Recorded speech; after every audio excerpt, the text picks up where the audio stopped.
Olá pessoal, tudo bem? Então vamos falar hoje sobre a maquinaria do cálcio. Tá? O cálcio é um íon muito importante para vários tipos de sinalização intracelular. E aqui para a contração muscular, né, vamos falar especialmente da contração do músculo cardíaco, os cardiomiócitos, mostrar a importância do cálcio. O cálcio ele é muito mais concentrado fora do que dentro da célula. Tá?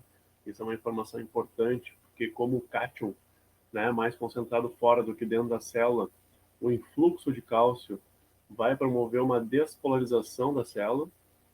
Né? O cálcio tem o seu potencial eletroquímico, também chamado de potencial de inércia, em mais de 135 milivolts, ou seja, favorece a entrada do cálcio. Tá? Mas mais do que saber para que serve o cálcio, como ele age, ou além disso, melhor dizendo, nós vamos tratar aqui na aula de hoje sobre como esse cálcio entra, tá? Como ele entra, como ele é recaptado, onde ele se liga, qual a sua importância, tá? Então, essa aula sobre a maquinaria do cálcio vai tratar sobre isso, certo? Pois bem, essa é uma imagem que resume toda a nossa aula sobre a maquinaria do cálcio, tá? Então, primeiramente, vamos tratar então sobre como que o cálcio entra na célula, né? Qual que é a sua importância para a contração muscular. Então, embora um tanto poluída essa imagem, ela mostra bastante coisa para nós, tá? Ela mostra aqui, por exemplo, um canal de cálcio, né, na membrana plasmática, certo? Então, aqui é uma invaginação, que a gente conhece como um túbulo T, né, dando continuidade aqui na membrana plasmática formada por fosfolipídios, na bicamada de fosfolipídios, tá? Representada nessa ilustração assim, certo? Nessa invaginação, ou nos túbulos T, certo? Nós temos a proximidade com as cisternas terminais do retículo sarcoplasmático. Essas cisternas terminais do retículo sarcoplasmático, elas têm proximidade com o túbulo T justamente porque nesses locais aqui do túbulo T estarão presentes canais de cálcio voltagem dependentes, que esse autor desenhou aqui em cima para não poluir ainda mais a imagem, certo? Pois bem, esses canais de cálcio voltagem dependentes aqui localizados, que o autor colocou para cá, eles são também chamados de canais dihidropiridínicos, certo? Esses canais, como o próprio nome diz, eles são canais de cálcio, né? Que está mais concentrado fora do que dentro da célula, logo a tendência o cálcio é ao influxo, né, entrar na célula. No entanto, esse canal permanece fechado até que venha uma alteração na voltagem intracelular de membrana, né, em relação ao meio extracelular. Quando isso acontece, uma despolarização que vem sendo conduzida pela membrana, ao passar por esses locais, onde há a presença dos canais de cálcio dihidropiridínicos, voltagem dependentes, os canais se abrem, permitindo o influxo de cálcio. Tá? Então, vamos nos deter aqui nessa representação da imagem. O cálcio que vem do meio extracelular, aqui mostrado, ele vai se ligar a canais de cálcio cálcio-dependentes, ou também conhecidos como canais de cálcio rianodínicos, que são canais de cálcio localizados nas cisternas terminais do retículo sarcoplasmático. Certo?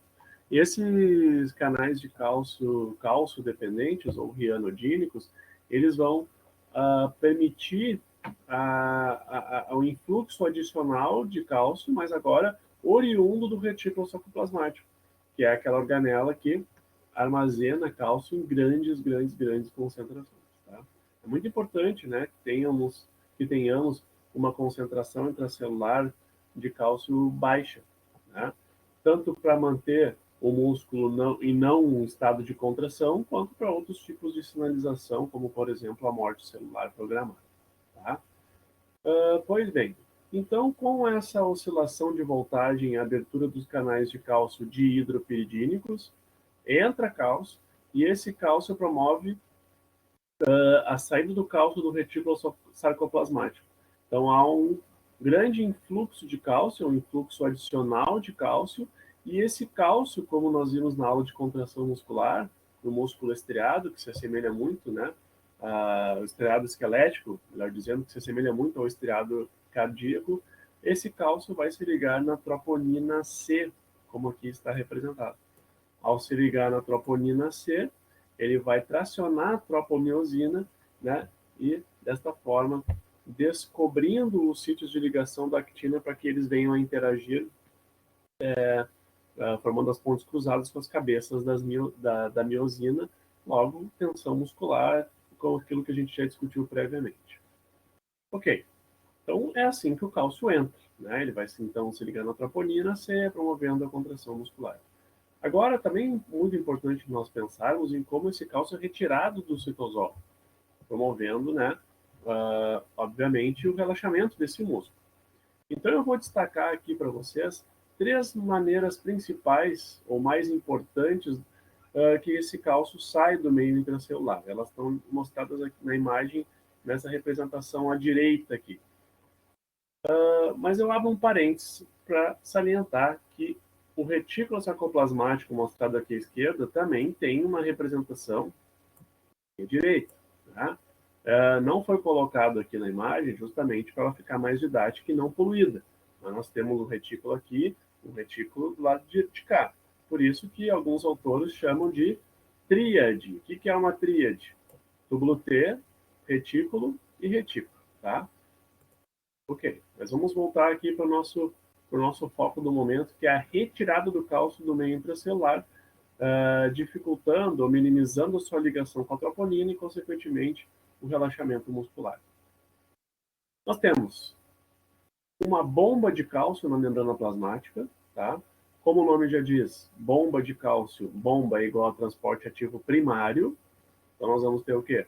Nós vamos ter o cálcio sendo ativamente levado do meio intra para o meio extracelular contra o seu gradiente de concentração. Então, preciso quebrar a energia oriunda do ATP aqui, né, no caso, para levar esse cálcio para fora. E também nós temos a bomba mais importante, né, na retirada do cálcio do citosol, que é a bomba de cálcio do retículo sarcoplasmático. Essa tem um nome específico, né? Essa é chamada de cerca.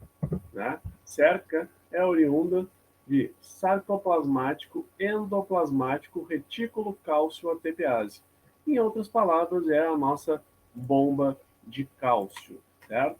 Então, a bomba cerca ela é muito importante, né, nessa função de recaptar o cálcio, levar o cálcio de volta para o retículo sarcoplasmático. Vou fazer um parênteses aqui para já explicar a ação da fosfolambana ou do fosfolambano. Essa proteína, ela, de certa forma, ela dificulta a recaptação do cálcio. E quando fosforilada, ela diminui essa inibição. Ou seja, a fosforilação da fosfolambana facilita a ação da bomba cerca, captando mais cálcio para o retículo sarcoplasmático. Certo? Então, quando desfosforilada, dificulta mais, quando fosforilada, dificulta menos. Então, é uma ação reguladora sobre, talvez, a principal forma de recaptação do cálcio do citosol, que é a bomba cerca. Tá? Então, a bomba cerca vai fazer o quê? Vai pegar esse cálcio do citosol, vai levar de volta para o retículo cálcio, minimizando a concentração do cálcio no meio intracelular, diminui a sua interação com a troponina, consequentemente, com a troponina C, né? Consequentemente, a tropomiosina vai voltar por cima dos sítios de ligação da actina, minimizando a interação com as cabeças de miosina. Tá? Também gostaria de mostrar uma forma importante de controle dos níveis intracelulares de cálcio no citosol, que é um trocador sódio-cálcio, localizado na membrana plasmática, mostrado na imagem aqui. Vou mudar meu cursor aqui. Só um momento. Pronto. Esse aqui é o trocador sódio-cálcio. Mais especificamente, uma proteína que faz um antiporte, né? À medida que leva 3 sódios para o meio intracelular, leva 1 cálcio para o meio extracelular. Como vocês já devem imaginar, já estão estudando há bom tempo essa ação na contração muscular, é fundamental que eu tenha os níveis de cálcio elevados no meio intracelular para que eu tenha contração muscular. Certo? Logo, toda forma que vise aumentar a minha concentração de cálcio no meio intracelular visa aumentar a força de contração. E vice-versa. Né? Eu retirar o cálcio do meio intracelular visa o relaxamento, a diminuição da tensão muscular. Ok, então para cada 3 sódios que entra, 1 cálcio é levado para fora, minimizando o nível de cálcio, auxiliando junto com a cerca e com a bomba de cálcio a minimizar os níveis intracelulares de cálcio. Também nessa imagem, já aproveitando o gancho, algumas outras coisas são mostradas, né? A ação das catecolaminas, né? Aqui para o receptor beta, mostrando uma influência, como se fosse uma influência do sistema nervoso simpático, né? Sobre a regulação aqui da concentração intracelular de cálcio, consequentemente da força, né? A gente já sabe que o simpático promove efeito inotrópico positivo, ou seja, ele aumenta a força de contração, né? Mas também, aqui do lado direito, nós temos a famosa bomba de sódio e potássio, TPase, né? Clássica bomba de sódio e potássio, que a gente já vem discutindo desde lá do início da nossa disciplina. Tá? O que ela faz?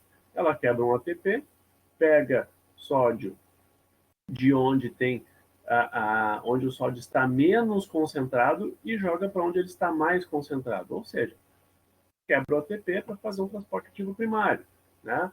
Pegar o sódio de onde tem menos, de dentro para fora de onde tem mais, contra o gradiente de concentração, assim como faz com o potássio. Pega de onde tem menos, meio extracelular, e coloca onde já tem mais, que é no meio intracelular. Né? Para isso, ela tem que gastar energia transporte ativo primário. Pois bem, então veja que a bomba de sódio e potássio, ela é responsável, a bomba de sódio e potássio, por manter os níveis de sódio no meio extracelular elevados. Né? Então, vou botar aqui, ó, a bomba de sódio e potássio, ela é responsável por manter grande concentração de sódio no meio extracelular, né? Se compararmos, obviamente, com o meio intracelular, certo? Por que eu estou querendo falar disso?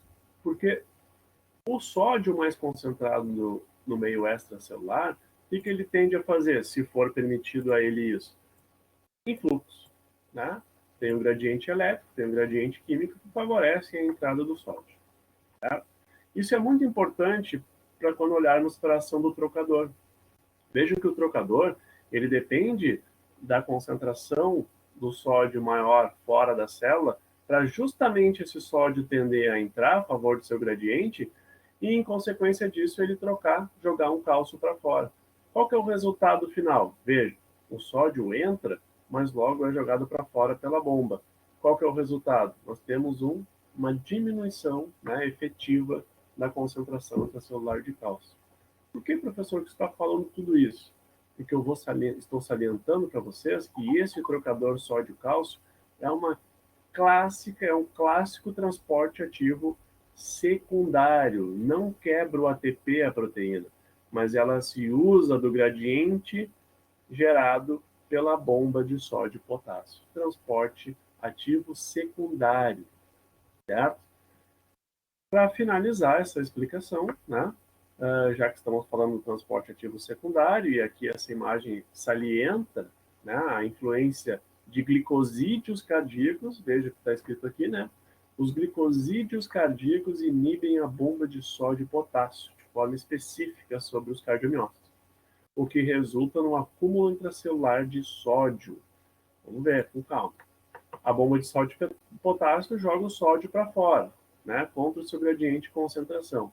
Se eu colocar um glicosídeo cardíaco, ele vai diminuir a ação, vai, né, impedir a ação da bomba de sódio e potássio.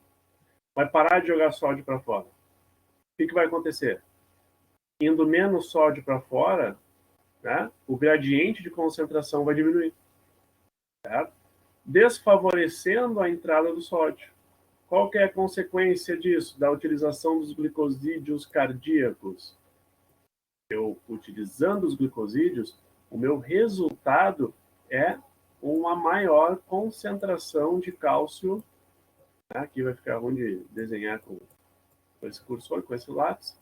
Há uma maior concentração de cálcio no citosol, porque menos cálcio vai ser trocado com sódio uma vez que o seu gradiente, né, o gradiente do sódio, foi reduzido por uma inibição da bomba de sódio e potássio pelos glicosídeos. Isso é importante, isso é utilizado para aqueles pacientes que têm a necessidade de aumentar o inotropismo. Aumentando o cálcio, você sabe que eu aumento o meu inotropismo. Tá? Para terminar, então, nossa imagem aqui, que mostra bastante coisa, essa ação das catecolaminas aqui, poderia dizer, né, ativação do sistema nervoso simpático, através da ativação de segundos mensageiros, aqui mais especificamente o AMP cíclico. O que ele faz? Ele ativa a fosforilação do fosfolambano. Lembra que quando fosforilada, ela diminui a sua inibição sobre a bomba cerca? Então vai aumentar a recaptação. Mas será que é bom aumentar a recaptação do cálcio? Mas ele faz efeito inotrópico positivo, aumenta a força. Então veja bem, ele precisa aumentar a liberação de cálcio, e assim faz, mas é preciso aumentar a sua recaptação, para não permanecer num estado, né, de tensão permanente. Então ele vai, sim, né, ao fosforilar a troponina I de inibitória, diminuir a inibição sobre a troponina C, em outras palavras, vai liberar a troponina C para interagir com o cálcio, né, oriundo do meio extracelular e do retículo, que vão sair, mas também aumenta a captação da bomba sérpica, né, pensando que proporcionalmente vai aumentar tanto a liberação quanto a recaptação, vai favorecer com que tenha maior atividade com frequências elevadas, por exemplo, que a gente poderia usar como exemplo, tá? Aqui nessa imagem. Então tem um monte de coisa, né? Recapitulando, nós temos aqui então uma representação de como o cálcio entra, canal de cálcio voltagem dependente de hidropiridínico, canal de cálcio dependente e anodínico. Né? Como é que o cálcio é recaptado? Para diminuir sua concentração. Bomba cerca, bomba de cálcio na membrana plasmática, trocador sódio-cálcio. Tá? Então, espero que vocês tenham entendido. Vão lá no site do LAFCARD, que vocês vão encontrar lá bons exercícios para realizarem suas atividades. Espero que tenham entendido. Se gostaram, ok? Se não gostaram, então façam uma crítica ou me escrevam com dúvidas que eu posso estar ajudando vocês. Tá bom, pessoal? Um abraço, até mais.